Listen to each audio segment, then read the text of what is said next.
Magandang araw po sa inyo pong lahat. Anuman pong araw, oras na inyo pong natunghayan ang panayam na ito ng ating pong pangangaral ng salita ng Diyos. Ako po ang inyong makakasama sa ilang minutong pag-aaral ng salita ng Panginoon dito po sa ating pong gagawing pag-aaral na ito ay mapagpala po ang bawat isa sa atin. At bago po tayo magpatuloy, ay nais ko pong dumako po tayo sa isang pambungad na panalangin. Tayo po ay manalangin.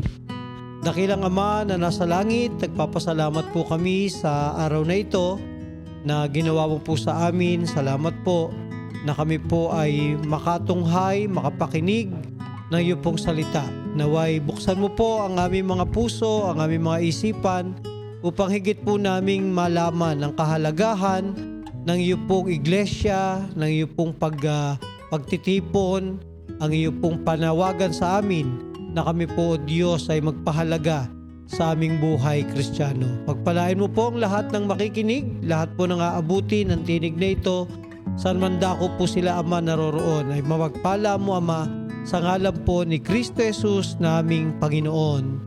Amen and Amen. Praise God, purihin po ang Panginoon, at ngayon po ang ating pong pag-aaralan ay ating pong hahanguin sa aklat po ng Hebreo chapter 10 verse 25. Ang pag-aaralan po natin ngayon ay ang kahalagahan po ng pagdalo sa pagtitipon o yung ilang mga katanungan na bakit kailangan pa akong dumalo sa simbahan o bakit kailangan ko ang simbahan.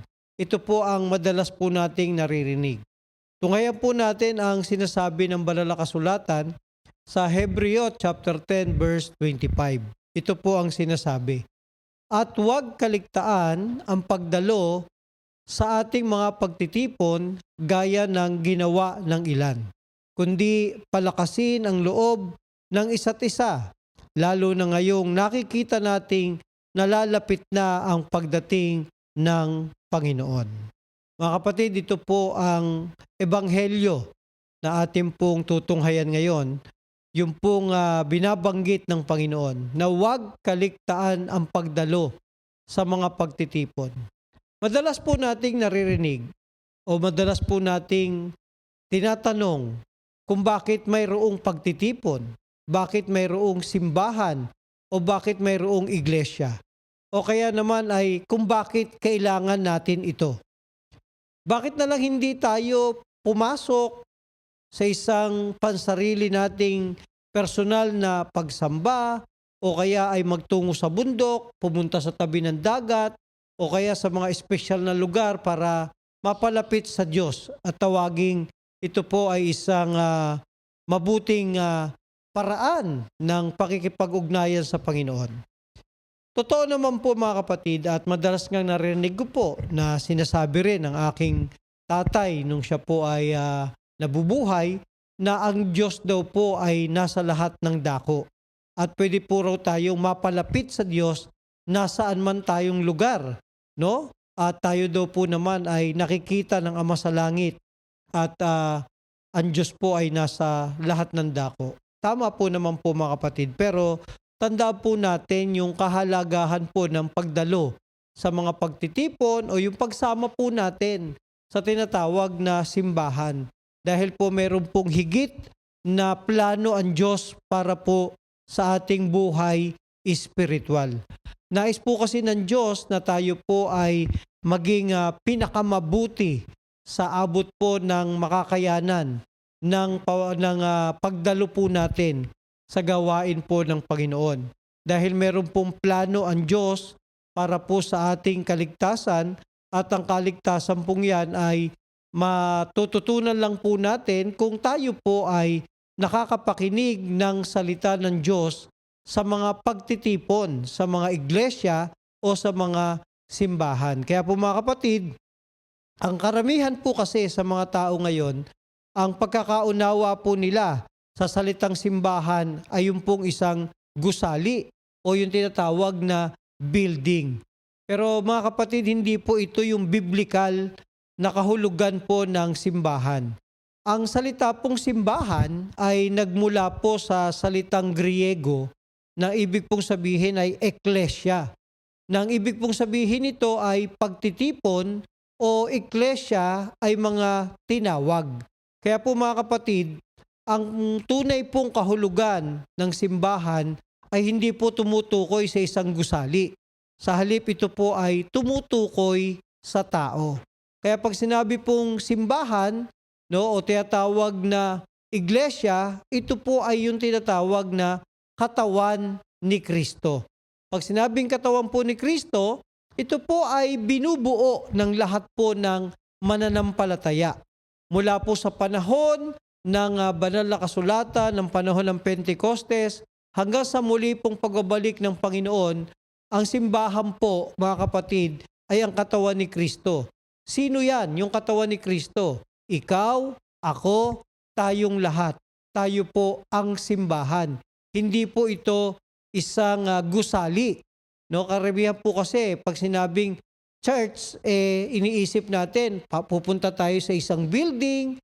No, hindi po yun ang simbahan. Ang simbahan po ay binubuo ng mga mananampalataya ni Kristo. Kaya nga, mga kapatid, tayo po ang bumubuo sa tinatawag na church, tayo yung bumubuo sa tinatawag na simbahan, tayo yung bumubuo sa tinatawag na iglesia.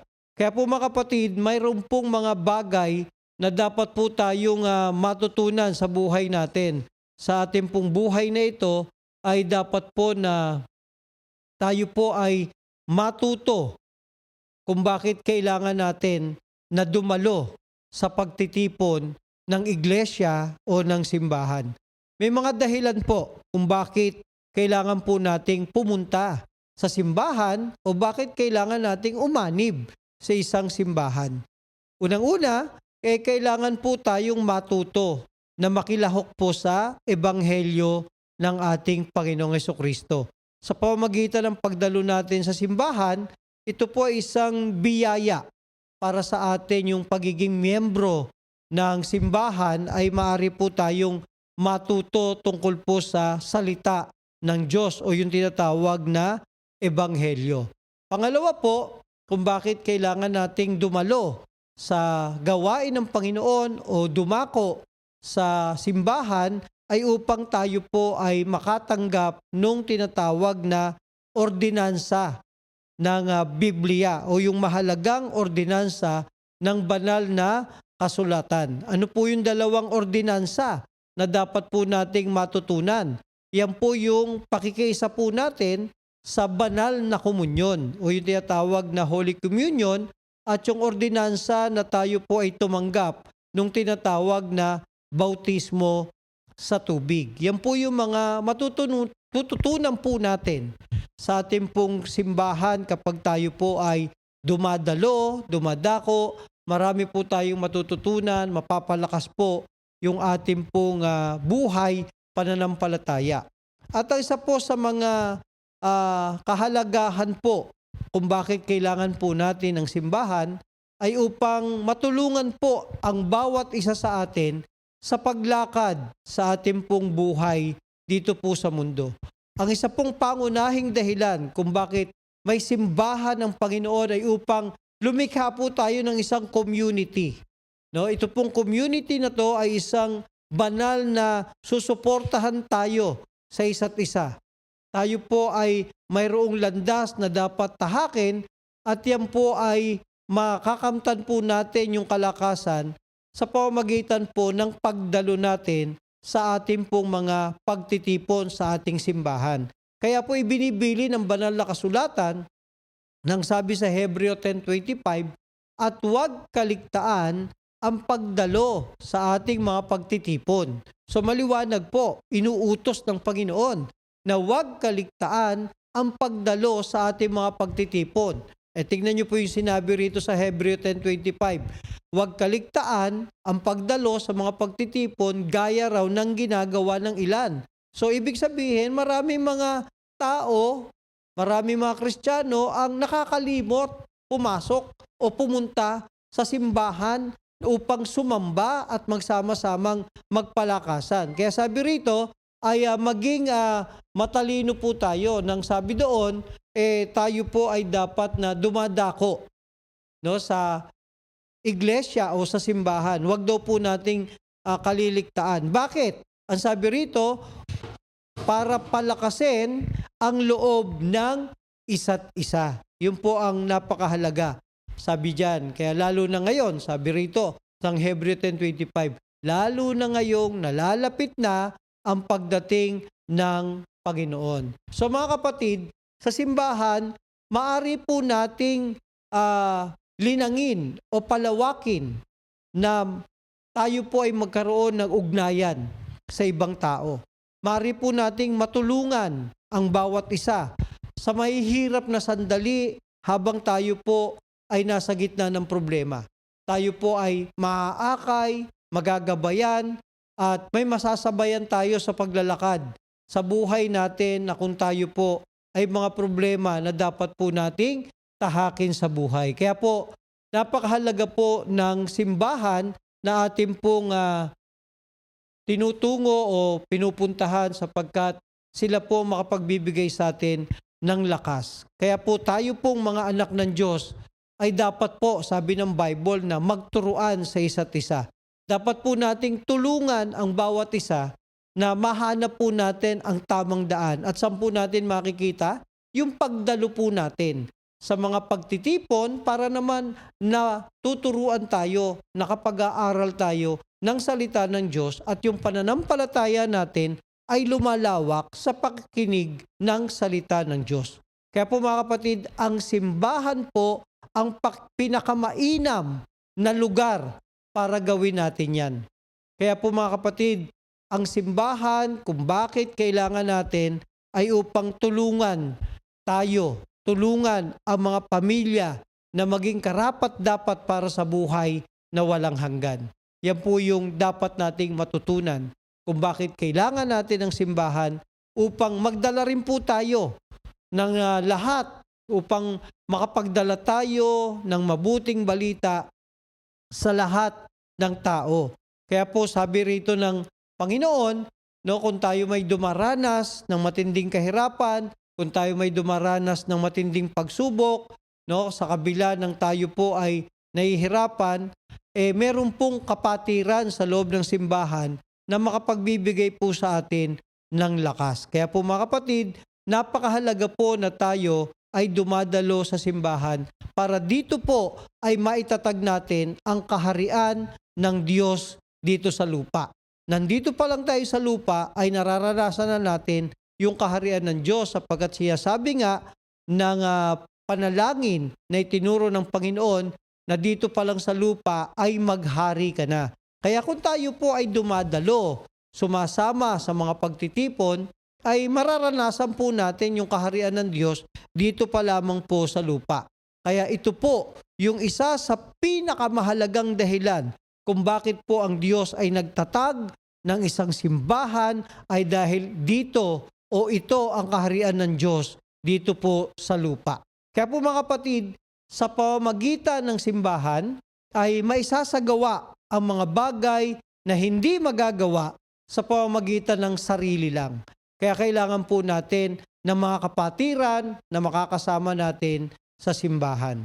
Kaya po, sa pamamagitan ng pagdalo natin sa simbahan, tinutulungan tayo ng simbahan na ang Ama sa Langit dito sa buhay natin sa magulong panahon na alam natin na kailangan natin ang isang Diyos dito sa mundo na gagabay sa atin at meron tayong espiritual na pakikinig na makikilala natin ang Diyos sa araw-araw nating mga buhay. Kaya po mga kapatid, tinutulungan tayo ng Diyos. Tinutulungan tayo ng simbahan na pangalagaan natin yung ating mga espiritual na buhay sa pagtatatag po ng isang simbahan ay tinitiyak po ng Panginoon na maturuan tayo ng mga aral ng ating Panginoon. Nagbibigay po ang simbahan sa mga miyembro ng mga pagpapahayag, ng pamantayan, ng patnubay na tumutulong sa atin upang tayo po ay mamuhay ayon sa nais ng ating Panginoong Hesukristo. Tumutulong din po ang simbahan, ang iglesia, na maipalaganap ang pagmamahal at ang ebanghelyo sa buong mundo. At magdala po tayo ng liwanag sa isang mundong ito na punong-puno po ng kadiliman. Kaya po mga kapatid, napakahalaga po ng pagdalo po sa mga pagtitipon ng mga Kristiyano upang mapalakas tayo. Dahil sa pamamagitan po ng simbahan ay maaari po tayong tumanggap ng mga komunyon, ng pagpapalakas sa ating buhay espiritual. Napakahalaga po ng simbahan para tayo ay maliwanagan at maipaalam po ang katotohanan. Bigyan po natin ito ng kahalagahan, yung pong pagdalo natin sa pagtitipon, sapagkat ang simbahan ang magtuturo tungo sa kaligtasan.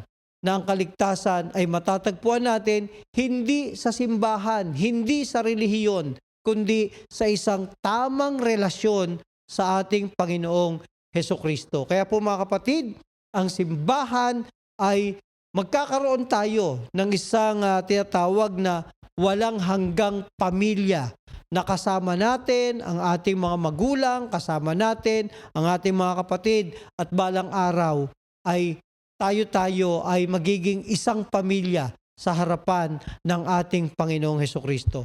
Mayroon tayong simbahan para makalikha po tayo ng isang kapaligiran kung saan ang mga miyembro ay maaring magtipon at tulungan ang bawat isa na matuto at umunlad. Kaya po mga kapatid, narito po ang Alliance of the Redeemed Church na itinatag ng ating Panginoon upang tayo po ay magsama-sama.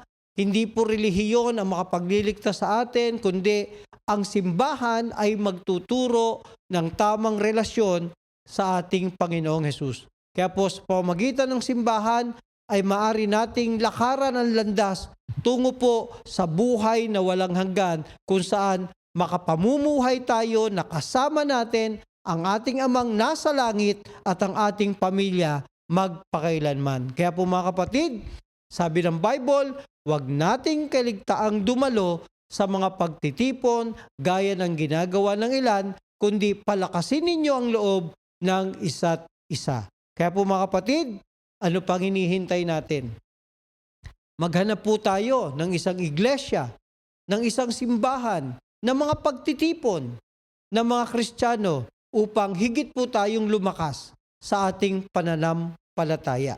Kapatid, kami po ay nagbibigay sa inyo ng pagkakataon kung kayo po ay wala pang dinadaluhan ng mga pagtitipon, wala po kayong simbahan o iglesia na dinadaluhan, narito po kami sa Alliance of the Redeemed Church. Kayo po ay aming inaaniyahang makasama po namin. Mari lamang po kaming kontakin o pwede po kayong mag-message po sa amin dito po sa ating video na ito upang maituro po namin kung saan po tayo magsama-sama para po sa pagsamba, pagpupuri sa ating Panginoong Hesukristo. Sa simbahan, kung ikaw ay may kabigatan, kapatid, ikaw ay matutulungang ilapit sa Panginoon at ikaw ay mapalakas sa ating pong pananampalataya. Kaya kapatid, sana po, nawa po ay mayroon po kayong natutunan dito po sa ating maikling mensahe na ang iglesia ay ginawa ng Diyos o isang kalipunan ng mga nagsasama-samang sumasampalataya kay Kristo upang magpuri at sumamba at magpalakasan. Kaya kapatid, lumapit ka kay Kristo sa pamamagitan ng pagdalo sa mga pagtitipon. Purihin po ang Panginoon. At tayo po ngayon ay manalangin sa oras na ito. Dakilang Ama na nasa langit, marami pong salamat na kami po, Panginoon, ay nakasumpong na inyong salita. Naway ituro mo po sa amin ang tamang iglesia, ang tamang simbahan na amin pong dadaluhan upang ikaw ay purihin at sambahin. Gabayan mo po kami sa araw-araw naming buhay at pagpalain mo po ang mga nakinig sa araw na ito, anuman po mga kabigatan sa buhay, anuman po mga suliranin o problema, kung meron man po sila mga sakit at karamdaman, dalangin po namin ang kagalingan. Sa pangalan ni Jesus, solusyon sa mga problema na tangi ikaw lamang, Panginoong Hesus, ang magbibigay ng buhay sa bawat isa. Pagpalain kami sa araw na ito sa ngalan ni Kristo Jesus naming Panginoon. O Diyos, sa iyong papuri at pagsamba. In Jesus' name, Amen and Amen. Glory to God. Kung kayo po'y napagpala, mari po namin kayo makasama sa Alliance of the Redeemed Church. Sapagkat sa Alliance of the Redeemed Church, bless ka. Ako po ang inyong nakasama, Pastor Jerry Nolasco nagsasabi, we live by faith, not by sight. God bless us all. Thank you po.